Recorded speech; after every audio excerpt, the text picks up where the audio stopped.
नमस्कार। देवभूमि के दंगल में आप सभी का स्वागत है। मैं हूं आपके साथ गरिमा वाजपेयी। देवभूमि के दंगल में आज बात होगी आस्था पर आज उच्च स्तरीय जांच, लेकिन उससे पहले एक बड़ी खबर आपको बताते हैं। इसी बीच एक अहम जानकारी सामने आई है पटना से, जहां पर नीतीश के आवास पर बैठक खत्म हो चुकी है। ये बड़ी जानकारी आपको बता दें, नीतीश कुमार के आवास पर हो रही बैठक फिलहाल खत्म हुई है। इस वक्त की बड़ी जानकारी आपको हम बता रहे हैं, जहां पर आपको बता दें कि साफ तौर पर ये बड़ी बातें साथ आई। कहा गया कि हम सब साथ रहेंगे और साथ ही सीटों को लेकर भी अहम बातें कही गई। नीतीश कुमार ने अपने आवास पर बड़ी बैठक बुलाई थी। बैठक में 2024 के चुनाव की रणनीति पर चर्चा हुई है। इस वक्त की अहम जानकारी आपको बता रहे हैं, पटना से बड़ी खबर, जहां पर बैठक खत्म हो चुकी है। नीतीश कुमार का ये बड़ा बयान भी सामने आया है और यह अहम जानकारी, जहां पर विपक्षी दलों की आज बैठक हो रही थी पटना में, लेकिन अब फिलहाल बैठक पूरी हो चुकी है और ये बड़ी बातें इस बैठक से निकलकर सामने आई हैं। अहम जानकारी आपको बता दें, जहां पर ये बड़ी बातें सामने आई हैं। अहम खबर,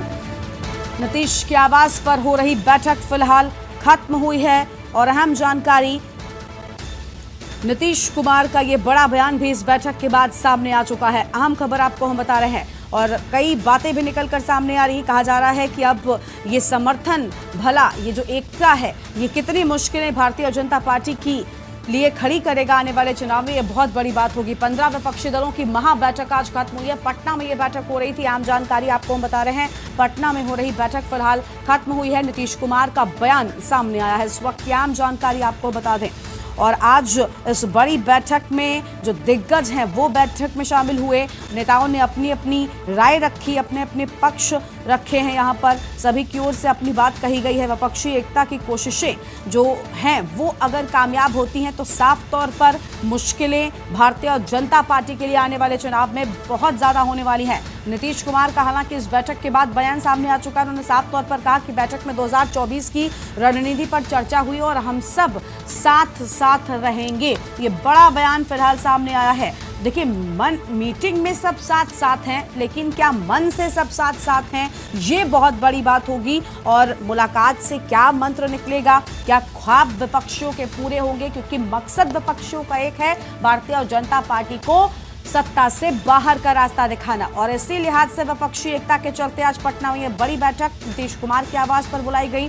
4 घंटे तक विपक्षी दलों की बैठक हुई है, जिसमें विपक्षी दलों के नेताओं ने अपनी अपनी बात रखी है, अपना अपना पक्ष रखा है। लेकिन ये विपक्षी एकता कितनी सफल होती है, ये बहुत अहम माना जा रहा है। पटना से हमारे संवाददाता सागर हमारे साथ में जुड़ चुके हैं। सागर, बहुत स्वागत आपका। सागर, हम जानना चाहेंगे कि बैठक खत्म हो चुकी है, मीटिंग में लोग तो मिले, लेकिन क्या इन लोगों के दिल मिलेंगे? दल मिल गए, दिल मिलना भी बहुत जरूरी है। जी जी, ये तो समझ में आएगा जब ये लोग प्रेस कॉन्फ्रेंस करके बताएंगे कि आखिर मीटिंग में हुआ क्या। इनको संयोजक बनाया गया, जैसे कि खबर आ रही थी कि नीतीश कुमार को संयोजक बनाया गया है महागठबंधन का। लेकिन जब ये लोग बैठ के और सामने मीटिंग समाप्त हो चुकी है और मीटिंग के बाद ये लोग किसी करेंगे, प्रेस कॉन्फ्रेंस करेंगे, उसके बाद ये लोग क्या बताते हैं तब जाके समझ में आ जाएगा कि दिल में क्या है और मुंह में क्या है। पता ये है कि ये लोग बैठे हैं और एक छत के नीचे काम करना चाहते हैं और लगातार 4 घंटे तक बैठक चली है और एक छत के नीचे काम करने का, एक बैनर के नीचे काम करने का, छत्र के नीचे काम करने का पूरे देश में इन लोगों ने प्रयास किया है और एक सहमति बनाने का प्रयास किया है। राहुल गांधी, अरविंद केजरीवाल और नीतीश कुमार, ममता बनर्जी, ये सारे जो हैं एक साथ खड़े दिखाई दे रहे हैं। साथ में कई जो लीडर्स आए हैं विभिन्न राज्यों से, वो सब भी बात जरूर बोल रहे हैं कि देश में आपको अगला चुनाव जो होगा भारतीय जनता पार्टी का, मोदी को रोकने के लिए बैनर के नीचे, मतलब एक महागठबंधन के नीचे आके एक साथ लड़ने की आवश्यकता है। लेकिन ऐसा प्रतीत हो रहा है जिस तरीके से एक दूसरे पे लोग आरोप बीच में लगाते रहे हैं कि अभी जैसे बैनर पोस्टर पे डाला गया था कि अरविंद केजरीवाल जो है प्रधानमंत्री होंगे, इस तरह के कंट्रोवर्सी भी पैदा हो रहे हैं। लेकिन ऑर्डिनेंस को लेकर भी काफी बातचीत हुई है, उसमें भी राहुल गांधी और कांग्रेस को ये कहा गया है कि ऑर्डिनेंस पे राज्यसभा में अरविंद केजरीवाल को सपोर्ट किया जाए। इन तमाम बातों पर क्या सहमति बनी है वो प्रेस कॉन्फ्रेंस के बाद ही बातें सामने आएगी। अभी प्रेस कॉन्फ्रेंस नहीं हो की तैयारी हो रही है।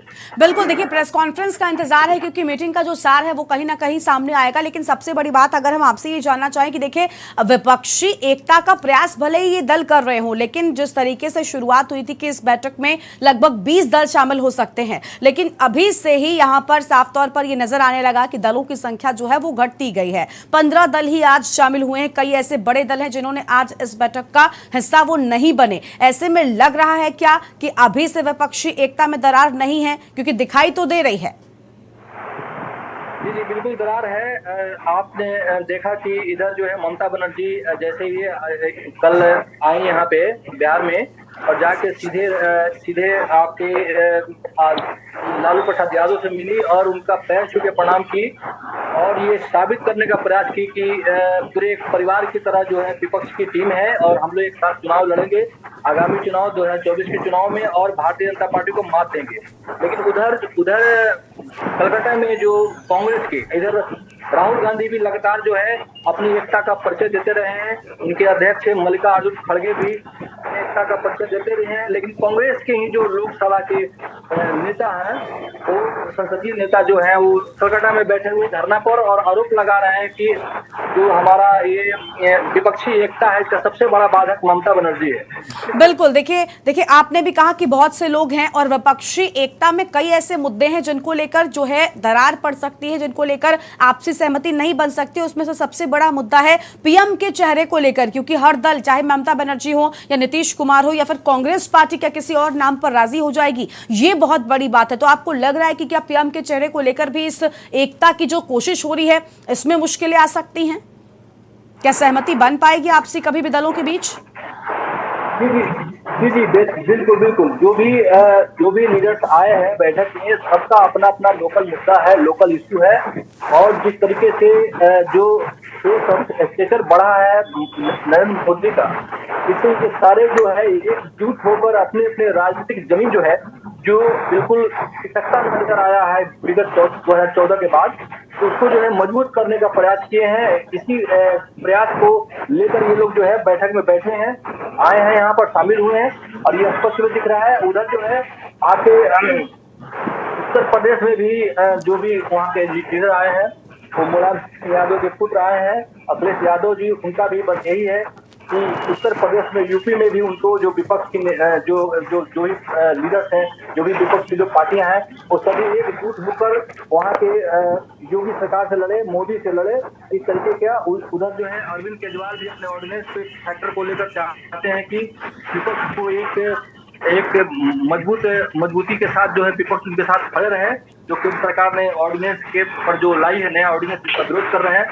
साथ में उधर जो है जो स्थिति बन रही है, जैसे कि ये लोग कह रहे हैं कि 450 सीटों पे 1-1 लड़ाई हो, लेकिन मुझे नहीं लगता, क्योंकि पंजाब के जो मुख्यमंत्री हैं वो भी यहाँ आए हुए हैं भगवत मान सिंह, और वहाँ भी किसी में ऐसा नहीं बन सकता है कि आम आदमी पार्टी और कांग्रेस एक प्लेटफॉर्म पे आ सके और भाजपा को चुनौती दे।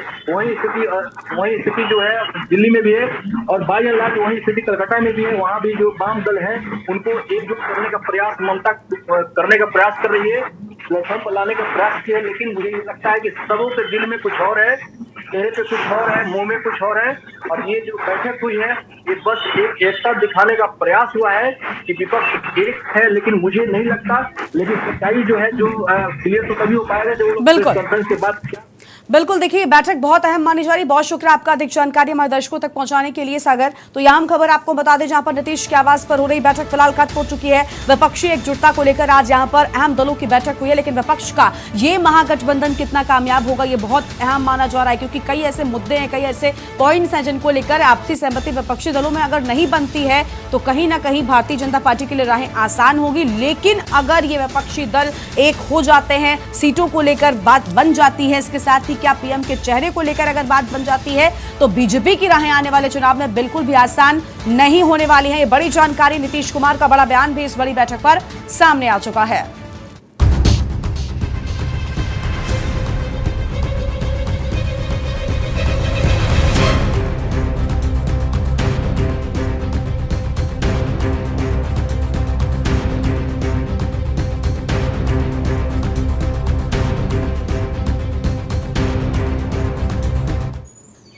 और देवभूमि के दंगल में आज हम बात करेंगे आस्था पर। आज उच्च स्तरीय जांच। केदारनाथ मंदिर के गर्भगृह में सोने की परत लगाने का विवाद लगातार बढ़ता जा रहा है। विपक्ष के बढ़ते हंगामे के बीच राज्य के पर्यटन एवं धर्मस्व मंत्री सतपाल महाराज ने जांच बैठा दी है। सतपाल महाराज ने सचिव धर्मस्व हरिचंद सेमवाल को उच्च स्तरीय जांच के आदेश दिए हैं। सतपाल महाराज ने कहा कि केदारनाथ की धार्मिक आस्था और पवित्रता के साथ खिलवाड़ करने वालों को किसी भी सूरत में बख्शा नहीं जाएगा।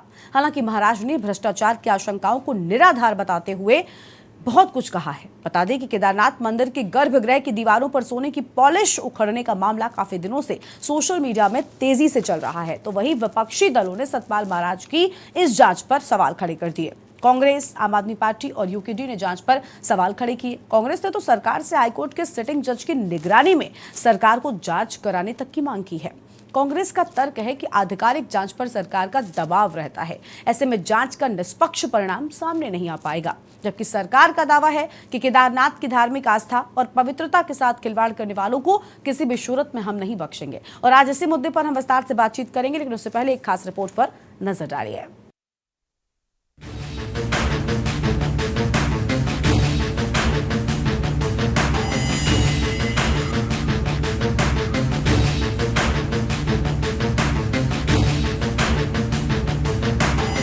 केदारनाथ मंदिर के गर्भगृह में सोने की परत लगाने के विवाद में पर्यटन एवं धर्मस्व मंत्री सतपाल महाराज ने जांच बिठा दी है। महाराज ने सचिव धर्मस्व हरिचंद सेमवाल को उच्च स्तरीय जांच के आदेश दिए हैं। सतपाल महाराज ने कहा कि केदारनाथ की धार्मिक आस्था और पवित्रता के साथ खिलवाड़ करने वालों को किसी भी सूरत में बख्शा नहीं जाएगा। हालांकि महाराज ने भ्रष्टाचार की आशंकाओं को निराधार भी ठहराया है। केदारनाथ मंदिर में गर्भगृह की दीवारों पर सोने की पॉलिश उखड़ने का मामला काफी दिनों से सोशल मीडिया में चल रहा है, जिसके बाद मंत्री सतपाल महाराज ने जांच के आदेश दिए हैं। इसके बारे में जांच मैंने बैठा दी है और जांच के जब हमारे पास रिपोर्ट आएगी उसके बारे में हम कुछ कह सकते हैं। पर इतना ही मैं कहूंगा कि जिस दानदाता ने जो सोना दिया है उसी ने लगाया है, इसमें कोई ऐसी चीज नहीं है। पर मैं कुछ कहना नहीं चाहूंगा क्योंकि जांच बैठ चुकी है और उस जांच के बाद हम कार्रवाई करेंगे। एक तरफ जहां सरकार ने इसके जांच के आदेश दिए, तो वहीं दूसरी ओर विपक्षी दलों ने सतपाल महाराज की इस जांच पर सवाल खड़े किए हैं। कांग्रेस, आम आदमी पार्टी और यूकेडी ने जांच पर सवाल खड़े किए। कांग्रेस ने तो सरकार से हाईकोर्ट के सिटिंग जज की निगरानी में सरकार को जांच कराने की मांग की। कांग्रेस का तर्क है कि आधिकारिक जांच पर सरकार का दबाव रहता है, ऐसे में जांच का निष्पक्ष सामने नहीं आ पाएगी। ऐसे में जांच का निष्पक्ष परिणाम सामने नहीं आ पाएगा। जबकि आम आदमी पार्टी ने सतपाल महाराज की जांच को गुमराह करने वाला फैसला बताया। पर ये अगर जुडिशियल मजिस्ट्रेट से कराई जाती तो ज़्यादा अच्छा रहता, क्योंकि अधिकारी जब जांच करते हैं तो सरकार का दबाव रहता है। अगर कोई सिटिंग जज इसकी जांच करे तो निश्चित ही कुछ सार्थक परिणाम आएंगे, क्योंकि ये पहले भी हुआ है। और क्यों ऐसे लोगों को इजाज़त जारी है? टैक्स विभाग को भी इसमें दानदाता की और उन सब चीज़ों की जांच करनी चाहिए और स्वयं संज्ञान इसका लेना चाहिए, मेरा ये मानना है, क्योंकि ये बहुत बड़ा मामला है। सतपाल महाराज जी राज्य सरकार में वरिष्ठ मंत्री होने के बाद अगर उनके बयानों का ट्रैक रिकॉर्ड खंगाला जाएगा तो उन्होंने अब तक जो कुछ महत्वपूर्ण बातें कही है सरकार के कार्यप्रणाली के संबंध में, वो सब झूठ साबित हुई है। ये भी एक ऐसा ही जनता को गुमराह करने वाला बयान है। सतपाल महाराज जी ने 3 दिन पहले बयान दिया, लेकिन उसके बाद आज तक कहीं दूर दूर नहीं सुनाई दे रहा है कि इसमें जांच एजेंसी कौन होगी। ये बड़ा गंभीर मामला है। ये उत्तराखंड की अस्मिता से जुड़ा हुआ मामला कि बाबा केदार के दरबार में अगर चोरी होने लग गई, वहां पर 1.25 अरब रुपए का चोरी का आरोप मंदिर समिति के उपाध्यक्ष ने लगाया, जो कि सत्ताधारी पार्टी का व्यक्ति है। कुल मिलाकर केदारनाथ मंदिर के गर्भगृह में लगे सोने पर विवाद लगातार बढ़ता जा रहा है। बढ़ते विवाद के बीच पर्यटन मंत्री सतपाल महाराज ने जांच के आदेश दिए, जिस पर विपक्ष ने सवाल उठाए हैं। सवाल ये है कि क्या बिना दबाव की जांच पूरी हो पाएगी? क्या केदारनाथ की धार्मिक आस्था और पवित्रता के साथ खिलवाड़ करने वालों के खिलाफ सरकार कार्रवाई करेगी? आखिर क्यों विपक्ष को सरकार की जांच पर भरोसा नहीं है? उत्तराखंड डेस्क रिपोर्ट, के न्यूज इंडिया।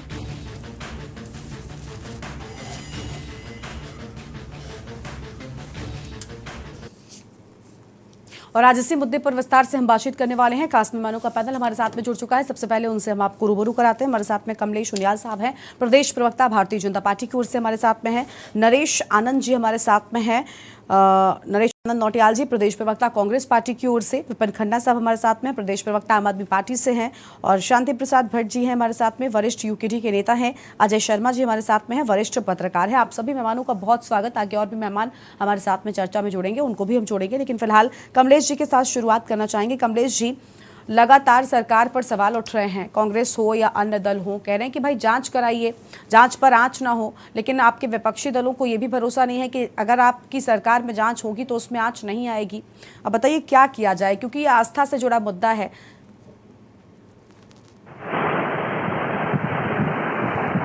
कमलेश जी, आवाज पहुंच रही है आप तक? हेलो जी कमलेश जी, आवाज आ रही है आपको? Hello hello. कमलेश जी तक आवाज नहीं पहुंच पा रही है, हमें लगता है। ठीक है, नरेश आनंद के पास चलते हैं। नरेश जी, आप तक हमारी आवाज पहुंच रही है?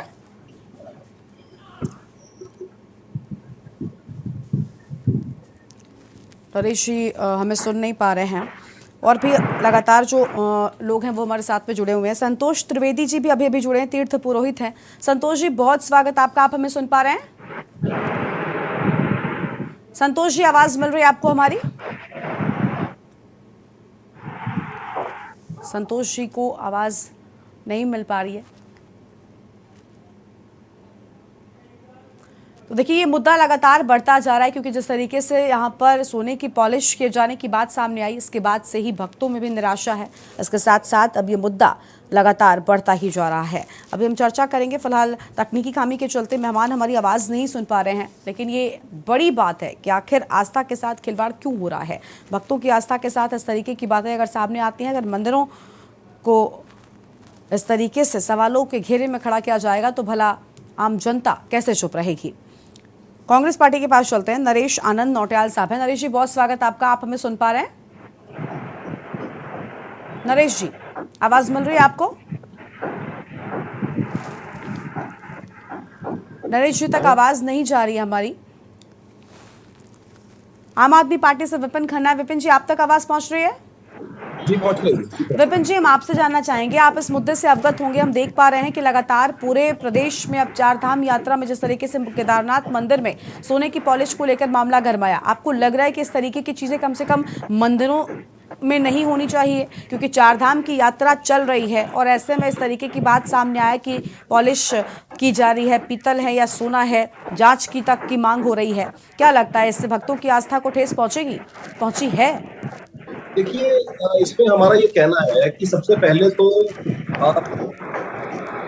जो चार धाम के जो अध्यक्ष हैं, उन्होंने प्रेस कॉन्फ्रेंस करके ये बताया था कि 230 किलो सोना जो है दानदाता ने दान किया। सबसे महत्वपूर्ण सवाल जो है, ये 230 किलो पे आ रहा है। अब जब वहां से वीडियो वायरल हो रहे हैं, ये खबरें आ रही हैं, वो 230 किलो से हटके वो 23 किलो पहुंच गया, तो वो 200 किलो सोना कहाँ गया? महत्वपूर्ण सवाल ये। देखिए, चार धाम यात्रा हमारी विश्व विख्यात यात्रा है और पूरे विश्व से यहाँ पर्यटक आता है, और आस्था का प्रश्न है।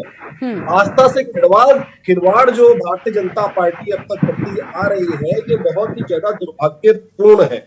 देखिए, अब जब सरकार की छीछा लेदर हो गई, तो सतपाल महाराज ने सामने से आकर ये कह दिया, पर्यटन मंत्री ने हमारे, कि हम जांच, उच्च स्तरीय जांच करेंगे। एक और तो वो जांच की बात कर रहे हैं, और दूसरी ओर वो ये कह रहे हैं कि मतलब कि कोई प्रकरण ऐसा हुआ नहीं है, ये तो केवल जांच इसलिए हो रही है क्योंकि लोग ऐसा बोल रहे हैं कि सोना वहां से चोरी हुआ या हटाया गया, क्या हुआ क्या नहीं हुआ, ये तो जांच का विषय है। लेकिन जांच, उच्च स्तरीय जांच, तो उच्च स्तरीय जांच कौन सी जांच होगी? राज्य सरकार अपने ही विभाग के खिलाफ जांच करेगी, क्या वो जांच ठीक से हो पाएगी? देखिए, विपक्ष की मांग है कि या तो इसमें सीबीआई की जांच हो, या फिर सिटिंग जज जो हाई कोर्ट के हैं, मुख्य न्यायाधीश, उनके सानिध्य में जांच हो। ये राज्य सरकार जो जांच टीम गठित कर रही है, उस पर मुझे लगता नहीं कि बहुत ज्यादा विश्वास किया जाना चाहिए या विश्वास होगा। अभी तो ये भी क्लियर नहीं हुआ है कि सतपाल महाराज जो हमारे पर्यटन मंत्री हैं, उन्होंने उच्च स्तरीय जांच में किस जांच की जो है संस्तुति की है, कौन सी जांच वो कराएंगे, वो एसआईटी जांच कराएंगे या पुलिस विभाग द्वारा जांच कराएंगे। तो मेरा मानना है कि देखिए, आस्था का प्रश्न है, और पूरा विश्व विख्यात जो है हमारा पर्यटन स्थल है बद्रीनाथ केदार अमरनाथ चारधाम जो यात्रा के लिए यात्री आते हैं, पूरे विश्व से यात्री आते हैं। तो मेरा मानना है कि जब प्रधानमंत्री जब प्रथम स्थान पर केदारनाथ बद्रीनाथ को रखते हैं, तो मेरा मानना है इनको सीबीआई जांच से कोई गुरेज नहीं होना चाहिए। हाँ, कहीं ना कहीं अगर दाल में काला है तो लगता है भारतीय जनता पार्टी की सरकार कोई उच्च स्तरीय जांच या सीबीआई या हाई कोर्ट के सिटिंग जज के अधीन जांच नहीं करवाएगी। और जो जांच ये करवाने जा रहे हैं, मुझे लगता नहीं है कि वो पारदर्शिता से ठीक है, यानी विपक्षियों को जांच पर भी भरोसा नहीं बचा है। देखिए, बहुत बड़ी बात है। एक तो इस तरीके से मंदिरों में इस तरीके के मुद्दों का सामने आना, ये साफ तौर पर देखिए राजनीतिक दल हो या आम जनता हो, इससे ठेस सबको पहुंचती है। कमलेश उनियाल साहब के पास ही चलते हैं, प्रदेश प्रवक्ता है भारतीय जनता पार्टी के। कमलेश जी, आपने सुन लिया, मैं और दलों के पास आना चाहती तो इसके बाद आपके पास आती, लेकिन अभी आम आदमी पार्टी से विपिन जी ने कहा कि देखिए जांच पर भी भरोसा नहीं है। सबसे बड़ी बात कि एक तरफ आपके मंत्री कह रहे हैं ऐसा कोई प्रकरण नहीं है, उसके बाद भी जांच किए जाने की बात सामने आ रही है, और न तो जनता को न ही विपक्षी दलों को भरोसा है जांच पर। सच सामने कैसे आएगा? मंदिरों का सवाल है, लोगों की आस्था का सवाल है। क्या इस तरीके का खिलवाड़ हो सकता है देवभूमि उत्तराखंड में? कमलेश जी। हाँ गरिमा में मैडम, मैं तो एक चीज कहूंगा, ये जो मेरे आम आदमी पार्टी के प्रवक्ता हैं, अब पूरा प्रकरण अगर देखा जाए तो पहले इनकी बात का जवाब दे दूं। जहां तक ये कहते हैं कि साहब जांच हो तो उच्च स्तरीय हो, तो राज्य के अधीन है, तो राज्य के खिलाफ कैसे जांच करेंगे? कम से कम सीबीआई जांच होनी चाहिए। तो पहले तो मैं इनको पूछना चाहूंगा कि दिल्ली में जब सीबीआई या ईडी की जांचें होती है तो उनको तो इनको विश्वास होता नहीं है, और अपने अनुकूल अगर इनको कहीं जांच करानी हो तो कहते हैं साहब सीबीआई जांच कराओ। तो पहले अपना स्पष्ट ये कर दें। अब जहां तक सोने की बात है, 23 किलो था या 230 किलो था, तो ये पहले अगर देखना चाहिए। लाठी परिवार महाराष्ट्र मुंबई का रहने वाला है, और ये इसकी ये मुख्य मंदिरों में आप ये देखें, आप सोमनाथ हो गया, काशी विश्वनाथ हो गया, आपका सिद्धि विनायक हो गया, उसके अलावा राम जन्मभूमि का जो मंदिर बन रहा है उसमें भी इन्होंने समय समय पर प्रस्ताव भेजा है कि साहब। और इससे पहले बद्रीनाथ में अगर देखा जाए 2005 में जब कांग्रेस की सरकार थी, तब भी इन्होंने उसको सोने से उस गर्भगृह की सजावट की थी। और ऐसा नहीं है कि ये कहीं इसमें झालमूल है या गोलमाल है। ये तो एक स्थिति है कि कोई विचार अगर किसी ने रखा या किसी को शंका है, और हमारी सरकार की एक स्पष्टता है, अगर हमारे पर्यटन मंत्री ने कहा कि साहब इसमें जांच होनी थी, तो वो तो नेचुरलता है।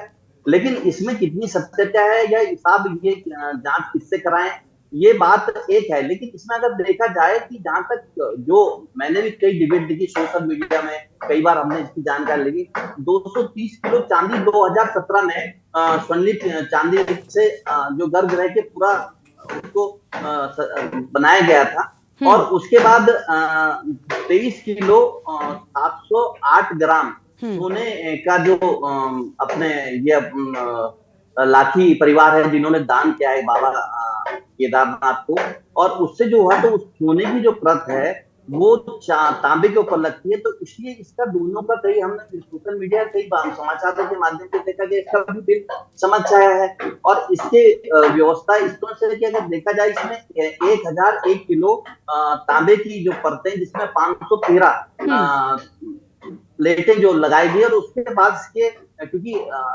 जो सोना होता है वो कहीं ना कहीं एक संवेदनशील धातु है, उसमें उसकी नक्काशी होती है। लेकिन आप कह रहे हैं कि वो संवेदनशील धातु, तो क्या उसको सोने की पॉलिश की जरूरत होती है? कभी आम अगर जानकारी की अगर हम बात करें तो क्या आपने कभी इस बात को सुना है कि आप इस बात से सहमत हैं कि सोने की ही धातु पर कभी सोने की पॉलिश की जाए? अगर नहीं है तो फिर ऐसा क्यों हुआ? सोने की जहां तक हम ये कह रहे हैं कि 23 किलो को ये कह रहे हैं कि 230 का 23 किलो कैसे बन गया, ये विचार भी आ रहे हैं, व्यवस्था भी ये भी बात आ रही है सामने। तो 223 किलो चांदी 2017 में लगाई गई। सर चांदी सोने के अभी आंकड़ों पर तो हमने बात की नहीं। बात यह है कि सोने की पॉलिश क्यों हो रही थी, सबसे बड़ी बात तो पॉलिश क्यों हो रही थी। अगर इस सवाल पर ही अगर रहे तो अभी तक इस बात के सही जवाब मिल नहीं पाए हैं। नहीं, वो उसी विषय की जांच हो रही है, उसी के हिसाब से अगर कोई जांच तो पाई जाएगी। लेकिन जहां तक गड़बड़ घोटाला हुआ कि साहब सोना कम हो गया या ज्यादा हो गया, ये कहीं ना कहीं सर सवाल यही से सवाल उठना लाजमी हो जाता है। आप सोने की धातु पर क्या कभी मैं आपसे व्यक्तिगत रूप से सवाल पूछ रही हूँ, कभी आपने सुना है कि सोने की ही धातु पर सोने की पॉलिश करवाई जाए? अमूमन ऐसा तब होता है जब तांबे या फिर पीतल या चांदी की चीज हो, ये आप भी जानते हैं। खैर, इस पर आगे हम विस्तार से बातचीत कर रहे हैं आस्था पर आंच उच्च स्तरीय जांच। लगातार खास मेहमान हमारे साथ में बने हुए हैं और विपिन खन्ना जी को आपने सुना, इसके बाद कमलेश उनियाल साहब ने अपनी बात कही। देखिए कमलेश जी, आप जो बात कह रहे हैं, इस बात को हजम कर पाना, इस बात को सुन पाना, आपको लगता है कि इस बात को जनता कभी भी मानेगी? खैर, और मेहमानों के पास चलते हैं, उनकी प्रतिक्रिया लेते हैं, उसके बाद आपके पास एक बार फिर से लौटेंगे। हमारे साथ में संतोष त्रिवेदी जी हैं, तीर्थ पुरोहित हैं। संतोष जी, बहुत स्वागत आपका। अब तक हमारी आवाज पहुंच रही है संतोष जी? संतोष जी, आप हमें सुन पा रहे हैं? संतोष जी तक आवाज नहीं पहुंच पा रही है फिलहाल। शांति प्रसाद भट्ट जी हमारे साथ में हैं, वरिष्ठ यूकेडी के नेता हैं। शांति प्रसाद जी, क्या चल रहा है उत्तराखंड में? अब मंदिरों को भी नहीं बख्शा जाएगा। भ्रष्टाचार, बेईमानी, लूट खसोट प्रदेश में होता रहा है, इसके पहले भी। देवभूमि उत्तराखंड कहलाता है और अब तो 4 धाम जिनके लिए जाना जाता है, वहां पर भी भ्रष्टाचार की खबर सामने आ रही है। ठीक है, शांति प्रसाद जी आपके पास आएंगे, आपसे जवाब लेंगे, लेकिन उससे पहले हम अपने दर्शकों को दिखाते हैं जहां पर विपक्ष महागठबंधन की बैठक के बाद साझा प्रेस कॉन्फ्रेंस में क्या कुछ कह रहा है, वो सुनाते हैं।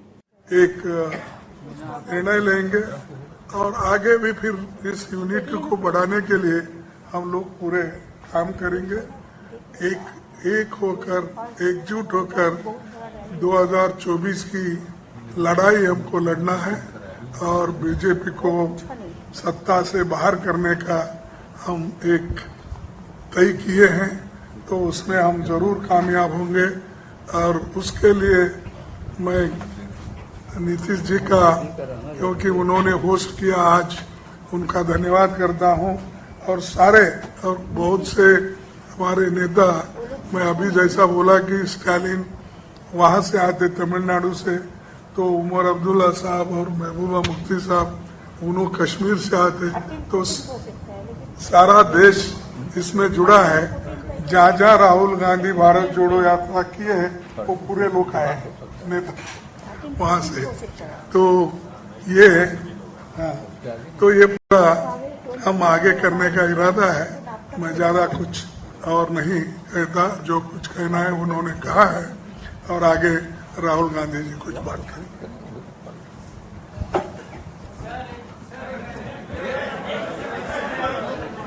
बाद में पूछिएगा, सब बोल देंगे, इसके बाद में सब समर्थ है उत्तर देने को। सब पार्टी के वरिष्ठ नेता यहाँ जो आए हैं, उन सबका स्वागत, आप सबका स्वागत। नीतीश जी ने आज लंच में हमें बिहार के मतलब सब डिशेस खिला दी। लिट्टी चोखा, उनका स्पेशल गुलाब जामुन, तो उसके लिए बहुत बहुत धन्यवाद।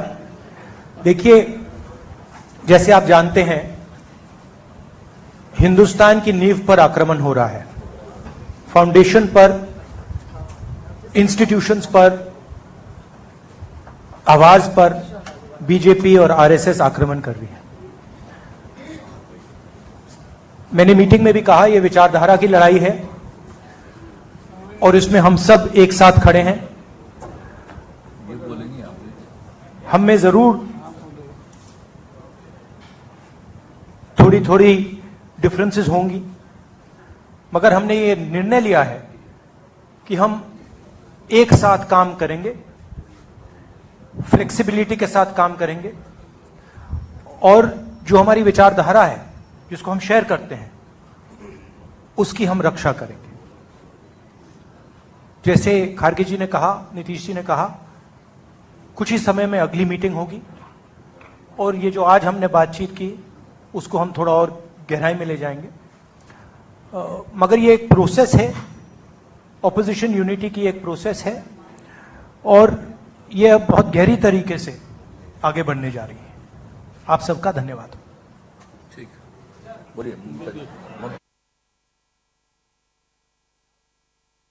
तो राहुल गांधी को आपने सुना, और इसके साथ ही मल्लिकार्जुन खड़गे ने भी कहा कि देखिए हम सब साथ साथ हैं, और इस मीटिंग में कहा गया है कि जल्द ही दूसरी बैठक भी होगी। ये सारी अहम बातें निकलकर सामने आई हैं। आपको बता दें कि आज विपक्षी एकजुटता के चलते पटना में बड़ी बैठक बुलाई गई थी और विपक्षी दलों ने इस बैठक में हिस्सा लिया। लेकिन सबसे बड़ी बात, दल मिल गए इस बैठक में, लेकिन क्या इन दलों के दिल मिलेंगे? क्योंकि 24 में अगर बीजेपी को हराना है, जैसा कि सभी दलों का मकसद फिलहाल नजर आता है, तो सभी का मिलना जरूरी है। है और इसके बाद ही जो है वो 24 में मुकाबला भारतीय जनता पार्टी से विपक्षी दल कर सकेंगे। लेकिन एक तरफ आज विपक्षी दलों की बैठक हो रही थी, दूसरी ओर अमित शाह ने भी बड़े बयान दिए। अमित शाह ने साफ तौर पर कहा कि सिर्फ पटना में फोटो सेशन चल रहा है, हम 300 से ज्यादा सीटें जीतेंगे। 300 से ज्यादा सीटें जीतने की बात उन्होंने दावा कर दिया। अब ऐसे में 24 का चुनाव काफी ज्यादा दिलचस्प होने वाला है, क्योंकि 24 के चुनाव में सभी विपक्षी दलों का जो मुख्य मुद्दा है वो ये है कि किस तरीके से दल को फिलहाल भारतीय जनता पार्टी को पछाड़ा जाए। लेकिन क्या यह विपक्षी एकता सफल हो पाएगी, ये आने वाला वक्त बताएगा। देवभूमि के दंगल में हम वापस लौटते हैं। लगातार खास मेहमान हमारे साथ में बने हुए हैं। शांति प्रसाद भट्ट जी के साथ में हम थे। शांति प्रसाद जी, सवाल मैंने आपसे किया था ब्रेक अभी पहले। सबसे बड़ी बात है, चार धाम यात्रा देवभूमि उत्तराखंड इसी के लिए जानी जाती है और इनमें से केदारनाथ में सबसे ज्यादा संख्या में श्रद्धालु पहुंचते हैं। आज केदारनाथ में भी भ्रष्टाचार पहुंच चुका है। ये बहुत बड़ी बात है कि प्रदेश में लोग किस हद तक गिर गए। अगर भ्रष्टाचार होता था अब तक के सरकारी कार्यालयों में देखने को मिलता था, लेकिन अब मंदिरों को भी नहीं छोड़ा गया। गरिमा जी, बहुत सही आपने डिबेट रखी है। यदि डिस्टर्ब नहीं करेगा कोई तो जो बिल्कुल बोलिए आप। पानी हो जाएगा। प्लीज बाकी लोग अनम्यूट करें। केदारनाथ में आस्था के साथ छेड़छाड़ हुई। वहां 250 किलो चांदी थी, वो हटाई, सोना लगाया। ये किसी भक्त ने नहीं कहा, भाजपा की नीति के तहत हुआ। 230 किलो सोना हम नहीं बोल रहे, ये अखबारों में, अक्टूबर के अखबार उठा के देख लीजिएगा पिछले वर्ष के, आपको दिखेगा। भाजपा के नेताओं ने कहा कि सोनेमय कर दिया, दिव्य और भव्य कर दिया। और आरोप हम नहीं लगा रहे, आरोप मंदिर के पुजारी ने लगाया है कि ये सोना नहीं है, ये पीतल है। खबर बाहर आई तो उसको ढकने का काम बीकेटीसी, जो ये मंदिर बद्री केदार मंदिर समिति के जो अध्यक्ष हैं, उनका एक बयान बाहर आया कि ये झूठी खबर है, 23 किलो सोना था। अब मैं गरिमा जी जो बात कहूंगा, पैनल का एक एक आदमी उस बात को यदि कह दे कि मैं झूठ बोल रहा हूं तो मैं आपके सामने माफी मांग लूंगा। मैं बताता हूं, 550 पतरे ब्लॉक सोने के तैयार हुए। वो 500 ब्लॉक लगे, 550 ब्लॉक। एक ब्लॉक जिसका वेट जो साइज है उसके अनुसार वो लगभग आधा किलो 1 किलो का होना चाहिए। अब ये मंदिर समिति का जो अध्यक्ष है, जो झूठ बोल रहा है राजनीतिक बेईमान होकर कि 23 किलो सोना है, मैं पूछना चाहता हूं 550 ब्लॉक को यदि डिवाइड कर दिया जाए 23 किलो सोने में, तो 5 ग्राम 10 ग्राम का एक ब्लॉक, जिस ब्लॉक का लगभग आधा किलो 1 किलो का जो ब्लॉक है, वो 5 ग्राम और 10 ग्राम में बन जाएगा क्या? इनका झूठ सामने खुलकर आ रहा है। अब सवाल ये आ रहा है कि इतने बड़े मंदिर पर आरोप आया, पुजारी ने लगाया, मंदिर समिति का अध्यक्ष बाहर निकल कर आया, एक पत्र जारी कर दिया कि झूठी खबर है, मुकदमा दर्ज होगा। क्या सतपाल महाराज पर मुकदमा दर्ज करोगे? वो जनता को भ्रमित कर रहे हैं। ये पता चलता है। मुझे शायर की एक बात याद आती है, चोर टुच्चे लुच्चे बेईमानों की करो कदर, न जाने कब कौन भाजपा में जुड़ के माननीय हो जाए। अब आ जाए मूल मुद्दे पर। गरिमा जी, मैं सनातनी हूं, मेरी आस्था पर चोट लगी है। भगवान एकांतवासी है केदार बाबा। आपने जिस तरीके से ब्रांडिंग करी है दिव्य और भव्य की, जिस तरीके से प्रधानमंत्री जी गर्भगृह में घुसकर उसकी तारीफ कर रहे थे, आज सीधा सीधा प्रधानमंत्री कार्यालय के ऊपर आरोप हो गया।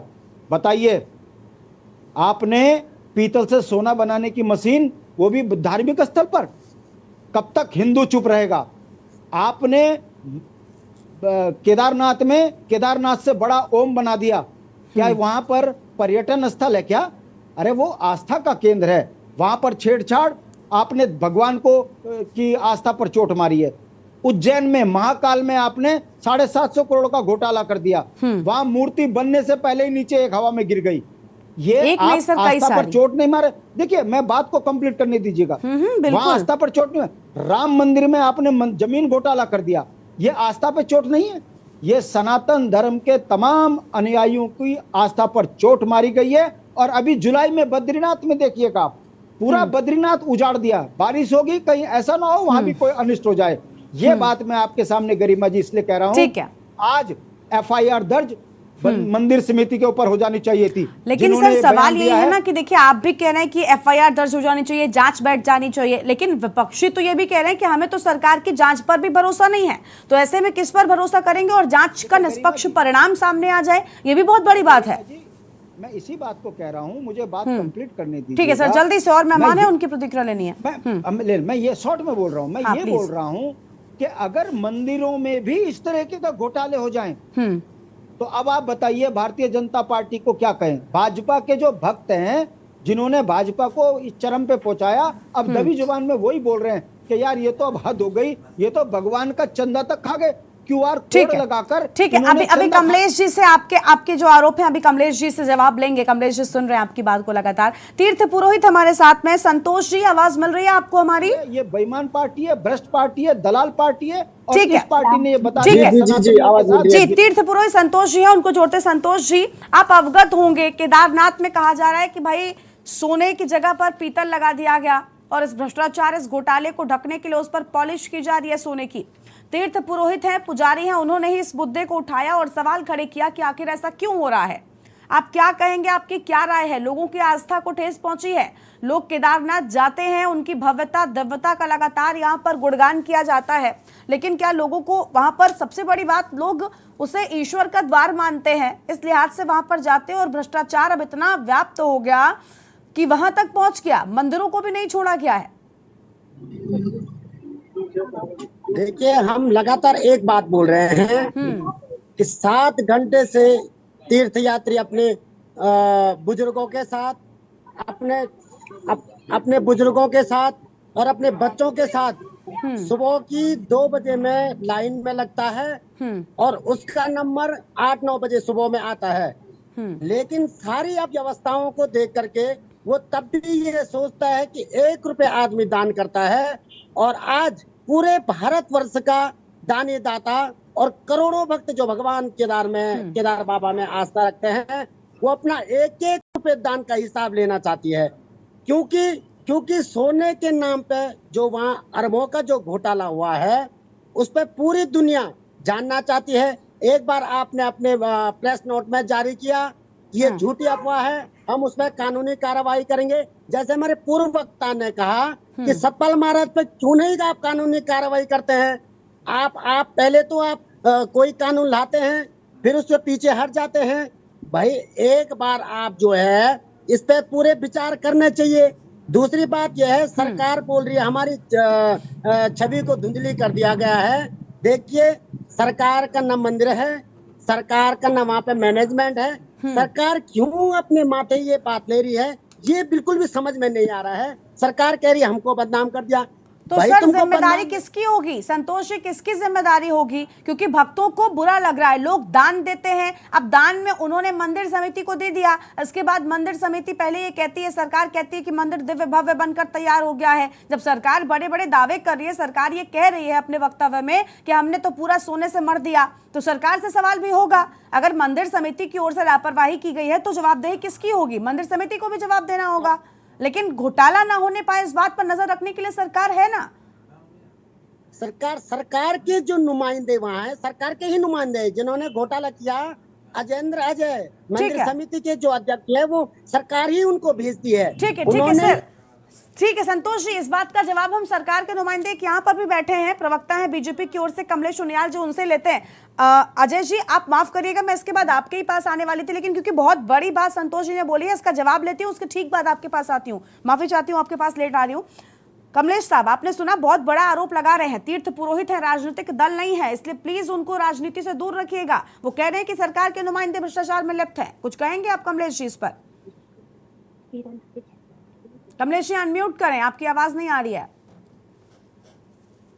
मैं ये कहूंगा, दान देने वाला कौन है? दान देने वाला जो महाराष्ट्र मुंबई का जो परिवार है, अपना जिसकी मैंने पहले भी आपको बताया, लाखी परिवार ने जो दान दिया है, वो एक व्यवस्था, एक प्रस्ताव रखा है। प्रस्ताव दिया था मंदिर समिति ने, उस प्रस्ताव को पारित किया है। उसके अंतर्गत जो उन्होंने एक बिल भी, जिसका आपने बिल की कॉपी अगर हो सके तो सोशल मीडिया पे चल रही हर जगह है। और दूसरी क्या, तो प्रत्यक्ष को किन प्रमाणम, वो परिवार तो आज भी है, अगर कोई जिसने एटीजी की मान्यता का सर्टिफिकेट नहीं लिया है, किसी प्रकार अपना नाम भी गोपनीय रखने के लिए कहा है और पूर्ण भाव से जिसने दान किया है। जहां तक शांति प्रसाद जी बोल रहे थे कि भाई साहब वो 513 जो प्लेटें हैं वो सोने की थी। अरे पहले टेक्निकल स्थिति है, इसमें टेक्निकल में देखिए जरा व्यवस्था, जो बातें सामने आई उन पर जरा गौर तो कीजिए। आप इधर जो चांदी की नकाशी होती है, सोने की नकाशी होती है, सोने की नकाशी डायरेक्ट नहीं होती, उसके नीचे चांदी की प्लेट लगती है, उसमें 513 तांबे की प्लेटें लगी हुई थी। उसके बाद 23 किलो जो सोना है जिसकी कॉस्ट है सर आंकड़े, सिंपल सी बात है, आंकड़ों की बात क्यों करते हैं आप? आंकड़े सबको पता है, आंकड़े सबको पता है, फिर पॉलिश क्यों की जा रही है? अब तो राजनीतिक दल आप पर आरोप लगाते हैं तो आप कहते हैं ये तो सिर्फ आरोप लगाने का काम करते हैं, और अगर तीर्थ पुरोहित भी आप पर सवाल खड़े करें तब आपके पास कोई जवाब नहीं, आप आंकड़े गिरा रहे हैं। ठीक है कमलेश जी आपके पास लौटेंगे। अजय जी बहुत देर से बने, उनकी एक भी बार प्रतिक्रिया हमने नहीं ली। अजय जी माफी आपसे। अजय जी आपने सबकी बात को सुन लिया, आप वरिष्ठ पत्रकार हैं इसलिए भी मैं आपके पास बाद में। कमलेश जी आऊंगी, एक बार फिर से आपके पास आऊंगी प्लीज। कमलेश जी प्लीज, आपकी आवाज भी नहीं आ रही है, प्लीज परेशान मत होइए जी। परेशान मैं नहीं हो रहा, परेशान आप लोग होते हैं। एक तरफ से पूरी बात रखने दीजिए। नहीं सर पूरी बात मैंने आपको मौका दिया, आप अगर सवाल का जवाब नहीं देंगे, सिर्फ अपनी बात कहते रहेंगे तो और मेहमानों को जोड़ेंगे। ठीक है कमलेश जी और मेहमान है, आरोप मैं नहीं लगा रही हूँ, आरोप आपके प्रदेश की जनता लगा रही है, तीर्थ पुरोहित लगा रहे हैं, राजनीतिक दल लगा रहे हैं। मैं सिर्फ यहाँ पर आपसे सवाल कर रही हूँ। ठीक है और मेहमान है उनको भी जोड़ने दीजिए, और भी मेहमान है उनको जोड़ने दीजिए, उसके बाद आपके पास आएंगे। अजय जी आपने सबकी बात सुन ली, तीर्थ पुरोहित है उन्होंने भी कह दिया, राजनीतिक जो प्रवक्ता है उनकी भी बात आपने सुनी। आप क्या देख क्या पा रहे हैं आप इस पूरे मामले में? सरकार खुलकर कुछ कह नहीं पा रही है, उसके पास शब्द नहीं बचे हैं, क्योंकि मंदिर की दिव्यता भव्यता को लेकर खूब यशगान लूट लिया, लेकिन अब जब सवाल उठ रहे हैं तब सीधे तौर पर क्या बात कर रहे हैं? अब यशगान लूट लिया, क्या यशगान लूट लिया? 2013 की आपदा के बाद ठीक है कमलेश जी आपके पास आएंगे, आपको मौका दिया मैंने, तब बीच में कोई नहीं बोला था, तो प्लीज कम से कम लिहाज रखिए इस बात का। ठीक है संतोष जी शांत हो जाइए, अजय जी को बोलने का मौका दीजिए प्लीज। कमलेश जी प्लीज इसके बाद आपके पास आऊंगी, समय बेकार ना करें। अजय जी आप अपनी बात को पूरा करिए, कमलेश जी को म्यूट करिए, कमलेश जी को म्यूट करिए, अजय जी आप अपनी बात रखिए। अजय जी बोलिए। आपको ज्ञान नहीं है। ठीक है संतोष जी आपके पास लौटेंगे। अजय जी आप बोलिए ना। कमलेश जी प्लीज शांत हो जाइए, कमलेश जी को म्यूट करिए प्लीज पैनल। ठीक है बोलिए अजय जी, आप बोलिए अपनी बात पूरी करिए। अजय जी आवाज मिल रही है आपको? अजय जी आप तक आवाज पहुंच रही है? प्लीज अनम्यूट करें, उसके बाद अपनी बात को पूरा करें जल्दी से। मेरी आवाज पहुंच रही है? हाँ जी बिल्कुल बोलिए बहुत जल्दी से। देखिए जिस तरीके से मामला पूरा गरमाया हुआ है, हाँ। पहले तो मैं पिछली बातों में नहीं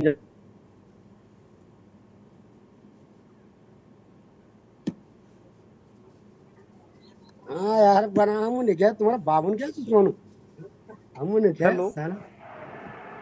जी आवाज आ रही है? जी बोलिए अजय जी आपकी आवाज आ रही है प्लीज। देखिए जिस तरीके से बयानबाजी हो रही है उस तरीके से पूरे मामले को पेचीदा बनाने की कोशिश की जा रही है, उसको घुमाने की कोशिश की जा रही है उसको, जिससे कि जो पब्लिक के बीच में एक ऐसा मैसेज डिलीवर हो जाए कि पब्लिक कंफ्यूज हो जाए कि और उसके बाद जो है अपने आप को बाद में धीरे से पाक साफ निकाल लिया जाए जांच, उच्च स्तरीय जांच को लेकर। मुझे जो लगता है कि ये बहुत सारे एंगल है इसके अंदर, उसकी जांच होनी चाहिए और निष्पक्ष हो जाए तो शायद दूध का दूध पानी का पानी हो जाए। और जिस तरीके से बात हो रही है एटीजी का सर्टिफिकेट नहीं लिया और दानदाता से इन्होंने दिया, ये सब कुछ किया, उनकी ही टीम थी, उन्होंने सब कुछ किया, तो क्या ये सोने की चोरी का मामला है? या फिर जिस तरीके से हम पब्लिक डोमेन में सुनते हैं कि ब्लैक और व्हाइट का होता है, क्या उन्होंने व्हाइट में दिया, ब्लैक में वहां से निकलवा लिया? क्या ये भी एक चीज है? तो एक चोरी का मामला इसमें से निकल के सामने आता है, इसलिए उच्च स्तरीय जांच की बहुत आवश्यकता है। इसके अंदर उच्च स्तरीय जांच होनी चाहिए। इसके अंदर हम कैसे कह सकते हैं कि वो जो दानदाता है वो पाक साफ है? नहीं कह सकते ना, जांच तो होगी इसके अंदर। 2005 में कांग्रेस की सरकार थी, बद्रीनाथ के अंदर 2005 में किसकी सरकार थी? अभी आप बद्रीनाथ के अंदर इसी परिवार ने दान दिया है। कोई बात नहीं, कांग्रेस बीजेपी करके सारी परंपराओं का हनन हो गए। परंपराएं आप पहले ये आप बोलने कैमरा बात कर रहे हैं, जरा समझ के बात कीजिए। आप चलिए कोई बात नहीं, आपको अधिकार है, आप बात में आपको अधिकार, आपको बीच में बोलने का अधिकार नहीं है। सर प्लीज, ठीक है। अपने संतान देखिए, आप सब अगर एक साथ बोलेंगे किसी की भी बात स्पष्ट होती नहीं है, सिर्फ और सिर्फ समय बेकार जाता है। एक एक करके बोलिए, अपनी अपनी बात रखने का मौका सबको मिलता है ना। ये बीच में डिबेट डिस्टर्ब करेंगे, हम इनका जवाब देंगे। सरकार में नहीं हुआ। ठीक है, ठीक है, ठीक है सर। सर आपके पास संतोष जी आपके पास आएंगे, कमलेश जी की बात को सुन लेते हैं। कमलेश जी, ये बताइए, आप पुरोहित है कांग्रेस के प्रवक्ता हो? चलिए, पुरोहित भी कांग्रेस के प्रवक्ता हो गए। कमलेश जी प्लीज, कमलेश जी प्लीज, कम से कम आप इस तरीके के आरोप मत लगाइए। वो तीर्थ पुरोहित है, वो तीर्थ पुरोहित है, उनकी अपनी राय हो सकती है। अगर कोई कुछ कहता है तो आप राजनीतिक आप आरोप लगा देते, मीडिया के लोग बोलेंगे तो आप बोल देंगे कि आप प्रवक्ता हैं। तीर्थ पुरोहित है, उन पर भी आरोप लगा दीजिए प्लीज। इस तरीके के काम, इस तरीके की बात नहीं चलेंगे। आपको अपनी बात रखनी है, आप रखिए, लेकिन कम से कम इस बात का लिहाज रखिए ना कि आप क्या कह रहे हैं। अब तीर्थ पुरोहितों पर भी आप लोगों ने आरोप लगाना शुरू कर दिया। बोलने से पहले सोचना चाहिए ना। ठीक है, ठीक है, आप बोलिए ना। अभी आप कह रहे हैं कि 2005 में ऐसा हुआ। देखिए, उनकी सरकार में क्या हुआ, यही करते रहेंगे। आपकी कांग्रेस ने क्या किया? लगाया था। अरे कब सवाल उठे थे, चोरी हुआ था तब भी पीतल हुआ था क्या 2005 में भी? बताइए। किसी भी सरकार को मंदिर के परंपराओं के साथ ये बताइए, आप चोरी का आरोप कैसे लगा सकते हैं? आप जांच के लिए बोले, जांच के लिए तैयार है। हमारे मंत्री जो है, पर्यटन मंत्री, धर्मेंद्र मंत्री ने कहा जांच होगी, तो फिर से जांच होगी। सर लेकिन जांच होगी ना, तो जांच पर भी तो भरोसा नहीं कर पा रहे हैं राजनीतिक दल या प्रदेश की जनता। आपकी जांच पर भी तो भरोसा नहीं है। और सबसे बड़ी बात ये हुआ क्यों? सबसे बड़ी बात ये हुआ क्यों? ऐसा क्यों हुआ? आपकी जिम्मेदारी बनती है कि नहीं बनती है? सरकार की जिम्मेदारी बनती है कि नहीं बनती है? अगर वहां पर कॉलेज करने के लिए कोई शख्स जा रहा है, एक मंदिर के भीतर प्रवेश कर रहा है, आम जनता जो दर्शन करने जाती है, इसको भी बिना सिक्योरिटी चेक इन के अंदर नहीं जाने की अनुमति है। और कैसे कॉलेज करने वाला शख्स अंदर गया, किसके आदेश पर गया, किसकी अनुमति से गया, क्यों गया? क्या इस सब की जवाबदेही किसी की नहीं बनती? क्या इस सब के पीछे किसी का हाथ नहीं हो सकता? आप नकार देंगे इन सारी बातों को? संतोष जी, आप शांत होंगे तो उनकी बात सुनने को मिलेगी। संतोष जी प्लीज, संतोष जी बीच में मत बोलिए, मैं आपके पास आती हूँ। कमलेश जी जल्दी से अपनी बात को पूरा करिए। देखिए, मैं जिस तरह से गरिमा, जिस तरीके के हालात हैं उत्तराखंड के अंदर, हम देख रहे थे। अभी पीछे देखें थोड़ा सा, अभी हम मजार जिहाद को देख रहे थे, एक तरीके की चीजें हम देख रहे थे, सेट हो रहा था। अब हालात दूसरे हो गए हैं। अब हम देख रहे हैं कि मंदिरों पर ही जो है सवाल निशान लग गए। यानी कि तमिलनाडु से जो हमने एक राजनीतिक प्रयोग देखे या हमने सिस्टम को समझा कि कांग्रेस या विपक्ष पार्टी जो है हिंदुत्व के मुद्दे को एक नहीं चाहती किसी तरीके से मंदिर का हिंदुत्व के मुद्दे को 2024 में भारतीय जनता पार्टी इस्तेमाल कर ले जाए। वो चाहती है कि चुनाव के मुद्दे बेसिक या बुनियादी मुद्दे रहे, जैसे कि तमिलनाडु के चुनाव में रहे या होते हैं या उठाए जाते हैं। इसीलिए आज जब उनको एक मौका मिला है तो उन्होंने उसको पुरजोर तरीके से पब्लिक डोमेन में ले गए कि जिस पार्टी मौका देने वाले भी तो यही लोग थे ना। मौका देने वाले भी तो यही लोग थे। आमतौर पर उत्तराखंड में इस तरीके की बातें होती नहीं थी या इस तरीके के मुद्दे नहीं थे। अभी तो हाल ही में मुद्दे बिल्कुल बदल गए, देवभूमि के मुद्दे बदल गए, मुद्दे बदल गए हैं। और जिस पार्टी के ऊपर लोगों को भरोसा था कि ये हिंदुत्व की रक्षा करती है, ये हिंदुओं के लिए खड़ी हो जाती है, ये मंदिरों की पैरोकारी करती है, उस पार्टी के ऊपर सवाल या निशान है और जिसका असर 2024 के चुनाव में देखने के लिए मिलेगा। ये सारी लड़ाई 2024 को लेकर है। ठीक है, ठीक है, ठीक है। आखिरी प्रतिक्रिया मैं कमलेश जी से चाहूंगी और आप सबसे उम्मीद करूंगी कि प्लीज बीच में नहीं बोलेंगे। कमलेश जी देखिए, साफ तौर पर अभी अजय जी भी कह रहे हैं कि जनता आप पर भरोसा करती थी, लेकिन जनता को आपने मौका दिया, विपक्षियों को आपने मौका दिया, इसी के चलते आज आपको लोग घेर रहे हैं। ऐसा क्यों हुआ? आपकी अगर जिम्मेदारी है, आप पर विश्वास है, तो क्यों उस पर खड़े नहीं उतर पाए आप? मैं एक चीज कहूंगा, उसी बात पे हम लोग आ रहे हैं। 23 अभी ये बोल रहे थे कि साहब प्लेट है, हम ये कह रहे हैं कि टेक्निकल इशू है।